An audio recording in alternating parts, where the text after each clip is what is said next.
Hey guys, bleach का episode number 10 आ चुका है और ये एपिसोड बहुत ज्यादा ही क्रेजी होने वाला है क्योंकि इस एपिसोड में नेमू हमें एक्शन में दिखने वाली है भाई। तो जल्दी से इस एपिसोड को एक्सप्लेन करते हैं और अपने वीडियो को शुरू करते हैं। एपिसोड की स्टार्टिंग कैप्टन मायरू से होती है जो अपने बानकाई की तारीफ कर रहे होते हैं कि ये उनका राइट डिसीजन था अपने आशीष जोजी को क्रिएट करने का। और सडनली आशीष जोजी का पेट में ना हलचल शुरू हो जाती है और उनका आशीष जोजी एक्सप्लोड हो जाता है और उसके अंदर से पैरानिडा वापस से बाहर आ जाता है और उसके हाथों में अब उसके बो और एरो भी होते हैं और इन्हीं बो और एरो से उसने आशीष जोजी को खत्म किया है। और मायरी के आशीष जोजी को खत्म करने के बाद पैरानिडा अपने आप की ना बढ़ाई करने लग जाता है कि मैं क्वींसी हूँ, मैं बहुत ज्यादा पावरफुल हूँ वगैरह वगैरह। तो ना इसको देख के मायरी पैरानिडा को बोलता है भाई मुझे तो उम्मीद ही नहीं थी सोल किंग का लेफ्ट आर्म है ना अपने आप को इतनी गंदी तरह और बेशर्मी से ना क्वींसी होने का दावा करेगा। और ये सुन के पैरानिडा बोलता है इसमें बेशर्मी का क्या मतलब है भाई, मैं तो शुरू से ही क्वींसी हूँ।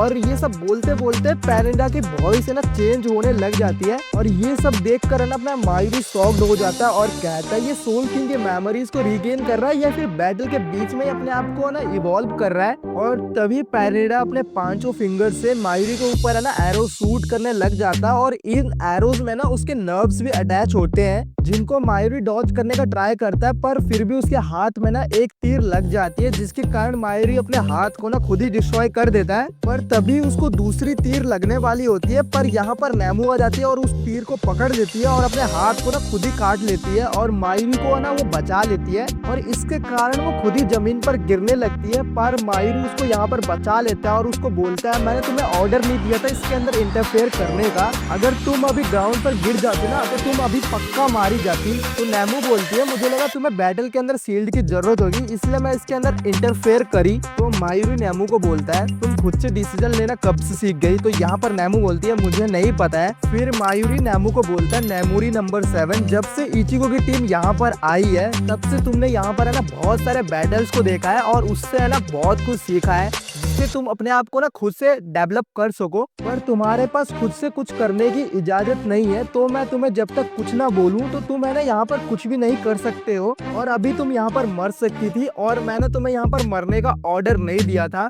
और जब तक मैं तुम्हें मरने का ऑर्डर नहीं दूं ना तब तक तुम यहाँ पर मर नहीं सकती हो, ये तुम्हें समझ में आया ना। फिर हम नेमू के फ्लैशबैक को देखते हैं जहाँ पर नेमू ने अपनी आंखों को पहली बार खोला था और फिर वापस से सीन प्रेजेंट में आ जाता है और यहाँ पर नेमू मायूरी के पास इसलिए आई होती है ताकि उसको एक हीलिंग आइटम दे सके जिससे मायूरी अपने हाथ को वापस से रीजनरेट कर सके। और इस हीलिंग आइटम को यूज करके नेमू और मायूरी दोनों ही अपने कटे हुए हाथ को वापस से रीजनरेट कर लेते हैं और मायूरी नेमू की यहाँ पर थोड़ी सी है ना तारीफ करता है और उसको अप्रिशिएट करता है। फिर मायूरी पैरानिडा के ऊपर अटैक करता है और नेमू को प्लान के बारे में बताता है। जब पैरानिडा अपने एरोस को शूट करता है तब नेमू को ना एक न्यूट्रलाइजर को उसके नर्व के अंदर इंजेक्ट करना होगा जिसको मायूरी ने नेमू को दिया होता है जिससे उसकी नर्व्स है ना न्यूट्रलाइज हो जाएगी और उसके नर्व्स के बीच में जो ट्रांसमिशन होता है ना वो रुक जाएगा। और पैरानिडा के बॉडी में ब्लड है और ब्लड के हेल्प से है ना ये न्यूट्रलाइजर जो है वो वर्क करेगा और इसी के कारण ये ना पैरानिडा यहाँ पर मारा जाएगा। और नेमू इस ड्रग मतलब न्यूट्रलाइजर को पैरानिडा के एरो जिसमें ना उसकी नर्व अटैच होती है उसके अंदर इंजेक्ट कर देती है जिससे पैरानिडा की पूरी बॉडी या फिर उसका हैंड कह लो पूरा का पूरा ब्लैक पड़ने लग जाता है और उसकी बॉडी है ना मतलब उसका हैंड फ्रीज होने लग जाता है। पर ये ड्रग पैरानिडा के पूरे बॉडी पर असर कर पाता है उससे पहले है ना पैरानिडा अपने फिंगर को ना डीअटैच कर लेता है अपने बॉडी से जिसके कारण भाई ये ड्रग है ना उसके पूरे बॉडी पर असर ही नहीं कर पाता है और पैरानिडा यहाँ पर बच जाता है। और मायूरी को बोलता है तुम्हें क्या लगता है भाई तुम मुझे इससे मार पाओगे। और यहाँ पर मायूरी है ना और ज्यादा शॉक्ड हो जाता है क्योंकि पैरानिडा अब ना जेराकी के जैसे बात करने लगा था। फिर मायूरी बोलता है अब मुझे समझ में आया इसकी नर्व जिससे भी कनेक्ट होती है उससे ये ना डाटा कलेक्ट करके ना अपने आप को इवॉल्व करता है और अगर पैरानिडा की नर्व जेराकी के लेवल के बराबर पहुंच गई तो नेमू है ना उसके सामने कुछ भी नहीं कर पाएगी। और यहाँ पर नेमू भाई जेराकी की जैसे बात करते करते वो है ना अपने कैप्टन मायूरी के मताई फुतेन सोताई मतलब उसके बानकाई के एबिलिटी को भी सीख लेता है। इसको देख के नेमू और मायूरी है ना दोनों के दोनों ही शॉक्ड हो जाते करते हैं। फिर हम फ्लैशबैक को देखते हैं और यहाँ पर नेमू बाकी के साइंटिस्ट से पूछती है जो मायूरी के साथ काम कर रहे होते हैं कि मायूरी साहब मैं ना नेमू को अपने रियल नाम से क्यों नहीं बुलाते हैं। तो बाकी के साइंटिस्ट बोलते हैं इसमें दिक्कत क्या हो, तुम्हें नेमू तो बुलाते हैं ना। फिर इसके बाद हम आर्टिफिशियल सोल प्रोजेक्ट नेमोरी को देखते हैं, जहाँ पर हम नेमोरी के प्रोजेक्ट नंबर 1, 2, 3 को देखते हैं जो कि है ना बेकार हो चुके थे और इन्होंने प्रोजेक्ट नंबर 4 से ना फाइनली ब्रेन को क्रिएट कर लिया था। और प्रोजेक्ट नंबर 5 जो था वो फीटेज स्टेज तक ग्रो कर पाया था, जिससे मायूरी ने अपने बानकाई को मॉडिफाई किया था और कैप्टन बन पाया था।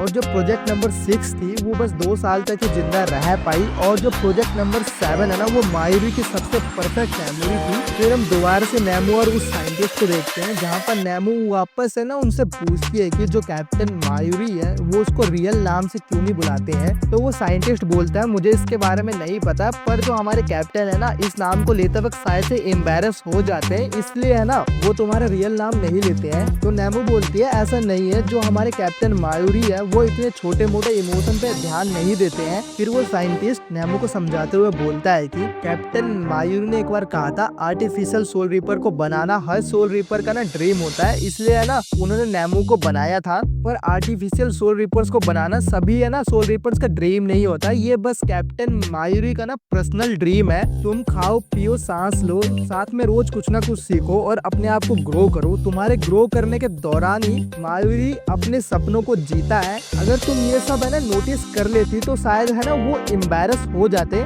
और कैप्टन मायूरी को लगता है अगर ये सब बातें तुम्हें पता चलेगी तो शायद से तुम्हारा बिहेवियर वगैरह चेंज हो जाता। तो नेमो बोलती है नहीं ऐसा कुछ नहीं है और मैंने कुछ भी नोटिस नहीं करा है, और इसके पता चलने के बाद है ना मेरा कोई भी बिहेवियर वगैरह चेंज नहीं होता, ये बात तो मुझे पता भी नहीं थी। तो नेमो यहाँ पर बोलती है अगर मैं ये ना हो पाऊँ तो आगे चल के कैप्टन मायूरी मुझे मेरे रियल नेम नेमोरी नंबर 7 से बुलाएंगे क्या। तो वो साइंटिस्ट बोलता है मुझे इसके बारे में तो पता नहीं है, पर तुम चिंता मत करो क्योंकि तुम एक दिन है ना जरूर इवॉल्व करोगी, क्योंकि तुम है ना हमारे कैप्टन की सबसे स्ट्रॉन्गेस्ट क्रिएशन हो। फिर से प्रेजेंट में आता है और यहाँ पर नेमो अपने पावर्स को यूज करके पैरानिडा को पूरा का पूरा डिस्ट्रॉय कर देती है और अपने मायूरी को बचा लेती है। और नेमो के पावर्स को देख के यहाँ पर मायूरी पूरा का पूरा सॉल्व हो जाता है। और नेमो कैप्टन कुरोसुची को बोलती है आपने ये जो मुझे पावर्स और सोल रीपर की बॉडी दी है इसका मैंने बस 0.8% पावर को इनहेंस करा है, पर यहाँ पर चिंता करने की कोई भी बात नहीं है क्योंकि है ना क्रिटिकल ब्रेकडाउन में भी 400 सेकंड बाकी है।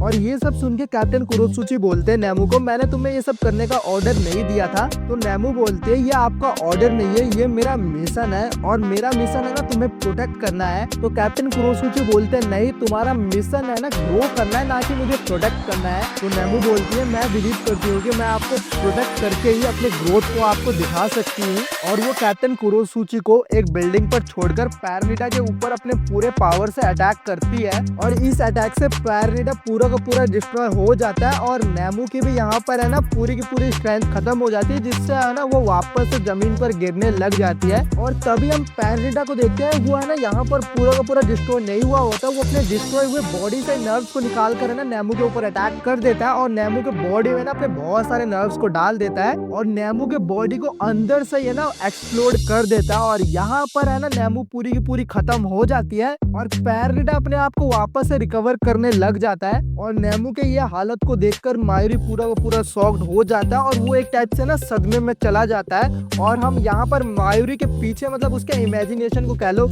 उसको देखते हैं और वहाँ पर है ना हम रांकार नंबर 8 को देखते हैं जो मायूरी की क्रिएशन मतलब नेमो और मायूरी के बारे में ना बहुत कुछ उल्टा सुल्टा कह रहा होता है और मायूरी को है ना काफी ज्यादा ट्रोल कर रहा होता है। और रांकार नंबर 8 अपने मायूरी को बोलता है तुम्हें तो खुश होना चाहिए, जो तुम्हारा क्रिएशन है नेमो वो भाई सोल किंग के लेफ्ट आर्म से मारी गई है। और ये सुनने के मायूरी को भाई थोड़ा सा गुस्सा आ जाता है, वो अपने इमेजिनेशन मतलब रांकार नंबर 8 के फेस को दबोच के ना उसको खत्म कर देता है। और यहाँ पर पैरानिडा है ना अपने आप को पूरी तरह से रिकवर कर लेता है और वो नेमो के डिस्ट्रॉय हुए पार्ट्स को ना खाने के लिए वहाँ पर आता है। पर कैप्टन कुरोसुची नेमो के ब्रेन को बचा लेते हैं और उसके जो बाकी की जो बॉडी पार्ट डिस्ट्रॉय हो चुके हैं ना उसको पैरानिडा को खाने देते हैं। और पैरानिडा जैसे नेमो के बॉडी को खा लेता है भाई उसकी बॉडी है ना पूरी की पूरी फ्रीज होने लग जाती है। और पैरानिडा को देख के अपने कैप्टन कुरोसुची बोलते हैं तुमने जो नेमो के बॉडी पार्ट्स को खाया है ना ये एक सेल डिवीजन ऑर्गन है, जिससे आर्टिफिशियल सोल्स में है ना सेल डिवीजन की दिक्कत नहीं होती है। और ये एक स्पेशल ऑर्गन है जो पूरे टाइम काम करता रहता है, जो वो सेल्स को ना बिना रुके ग्रो होने देता है। अगर इस ऑर्गन को इसके सीब्रम के बिना यूज किया जाए तो ये बिना कंट्रोल हुए ना ग्रो करता जाएगा और वो सेल्फ डिस्ट्रॉय हो जाएगा। और यहाँ पर